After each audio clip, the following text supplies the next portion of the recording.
Hello, everyone, and welcome back to Just Roll It Already. I'm your host, Daryl. And I'm your other host, Jeremiah. Again with us is... Michael. And today joining us is our friend John. Hey guys, how's it going? Okay, welcome to Shop Talk, the small topic RPG talk. Today we are going to be discussing rules lawyering. And with us is an actual rules lawyer, and his name is John. Guilty as charged. I don't think you did that right. No, the rules for when you're speaking to the mic, you actually have to be a pro level. It's on page 196 of the core rulebook of life. You see, it's... I will get on that, all right? You got to do it right. I will kill you, Mike. It has to be Sorry, right. not Mike. Yeah, I'll kill you, Mike, and then I'll kill Jeremiah in front of you. You have to do it right by the book. Okay, John, you're a big rules lawyer. Yes, I am. Okay, so tell us more. Why do you rules lawyer, and what advantages does it do? Because everyone talks about the disadvantages. Rules lawyering, it really provides a lot of consistency for players. They know what's going to happen when they do something. DMs that are inconsistent make really bad games, because if they make a judgment call like, oh, that hits but only because, or that doesn't hit because, it's going to be like, well, the hell. Okay, Jeremiah. I was going to say, there's parts I really have to highly agree with him, because parts of this of rules lawyering I really like is that the consistency, in that when you're playing a game, like, what if an event happens where you just someone dies and you just aren't consistent with it, like someone falls down a cliff. Exactly. You're like, well, all right, for this one time he survived because there was branches. It's like, well, then why did I die that time?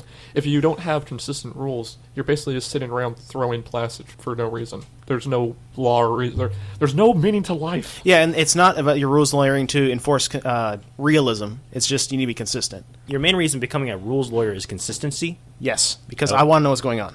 All right. So you play with us all the time.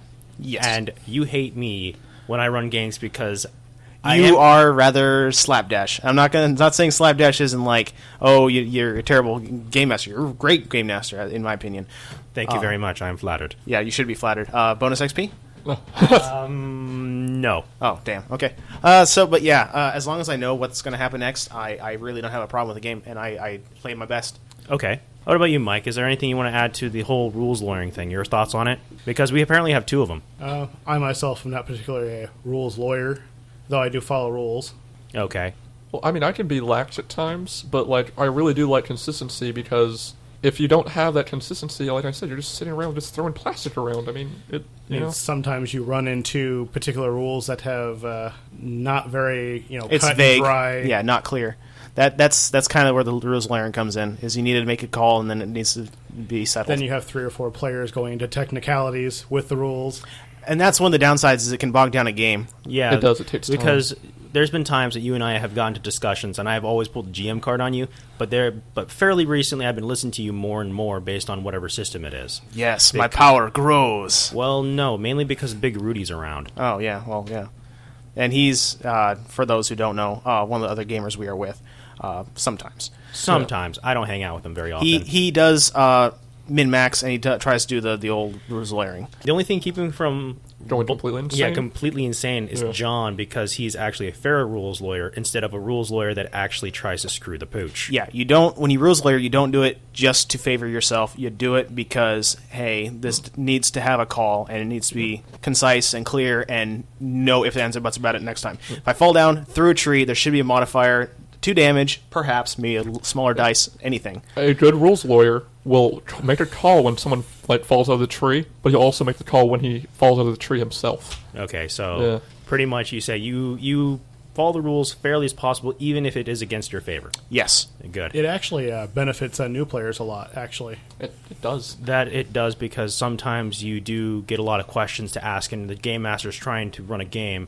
And if somebody starts talking about it and they say, hey, what's the rules on a page? What's a page on this rule here? I can't figure out how it... Rules lawyers will know what that is. They'll immediately tell, that's page 174. Yeah. Or if you got somebody who's completely new to the game with a short spear and they assume that 20-yard range means that they can swing the short spear and hit somebody 20 yards away with it. Yes. Oh, my. So he doesn't understand range between... Yes. Quirky references that no one at home would understand. Let's just say somebody didn't understand the rules and no proper rules lawyer was there. Yeah. That's a good example when you might want to actually have a rules lawyer. Yep. And it's not always detrimental to the campaign to have a rules lawyer. So what do you do, John and Jeremiah, actually, when you encounter another rules lawyer who goes against what you perceive the rule as? I was just about to say this. What every good rules lawyer does, they go back to the book. If they find what the book says, that's it, cut and dry. Then at that point, it comes down to a GM's call, and it just comes down to the GM being fair and making that call and sticking to it. And being unbiased, hopefully. But now, we just ran into a problem about this recently, was the magus in Pathfinder. Yes. The wording was very muddled to how the system worked. Therefore, you had 2 people, or 4 people in this situation, pulling teeth, basically, trying to, no, he only gets 1 attack. No, he gets 2 or 3. And then there was the forums, and for those who don't know, it's the combination of spell combat and spell strike, which basically, spell strike allows a magus to channel a touch spell through their weapon. They still use a standard action and to channel it in, and they make a touch attack, or they make their attack with the weapon, and then if it hits, then they can discharge their attack. To cut it short, though, spell combat, yeah. How long did it take us to go over that? Trying to get everyone to understand that the casting, it would create more than a turn action, and that this is how it has to be because it doesn't make sense. It was over an hour. Yeah, we had in our 6-hour session, 1/3 of it was dedicated to trying to figure out a very simple level 2 character. Well, that's pretty messed up. It is. But it does make sense because afterwards that entire group does know the ruling on that class or rule or ability, and as well as the actions. Because there's a lot of different games out there, and for people to suddenly say, to hop into a game not understanding the rules, it kind of gets a little bit befuddling. And I kind of agree with you, John, even though at times I do often overrule you. Well, yeah, but you still have power to overrule as long as you're consistent. I don't care. A rules lawyer will always follow the golden rule. The GM has his final say. Yeah, you're just nothing more than an advisor, sir. I mean, the bottom line is, regardless of the rules, the whole point of the games are to have fun. Oh, absolutely. Yeah. If the GM says, screw it, it's getting too tense, and just stop and just do it. You do it. You don't create the more stressful situation. It's part of etiquette. Yep. And we already covered etiquette. Yes. You're late for that one, sir. Yes, you are. Yeah. All right. Any other adding thoughts to the whole rules lawyering concept? Well, there's more than when not to rules lawyer. Sometimes there is a story for story purposes and relevance. Dramatic effect, yeah. Yeah.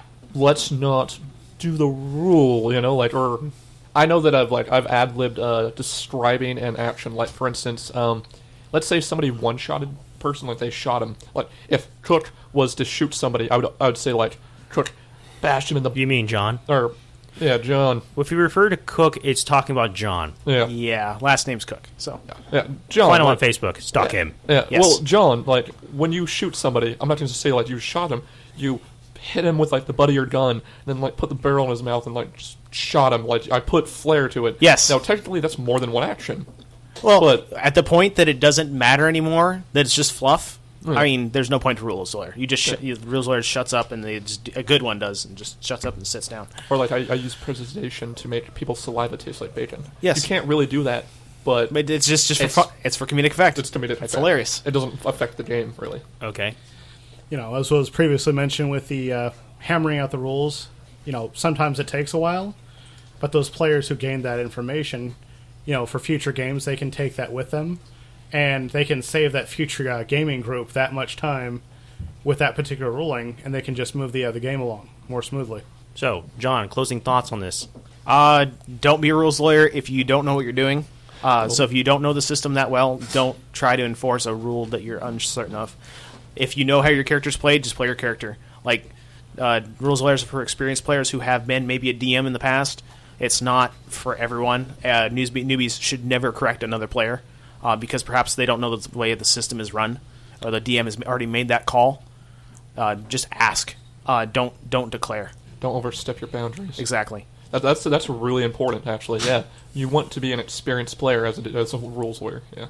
All right, and I have nothing to add to this because everything that needed to be said was already done. So I think this will do it for this episode. If you have any questions, leave them in the comments below or send them at our Gmail at justrollitalready@gmail.com. I'm your host, Daryl. I'm your other host, Jeremiah.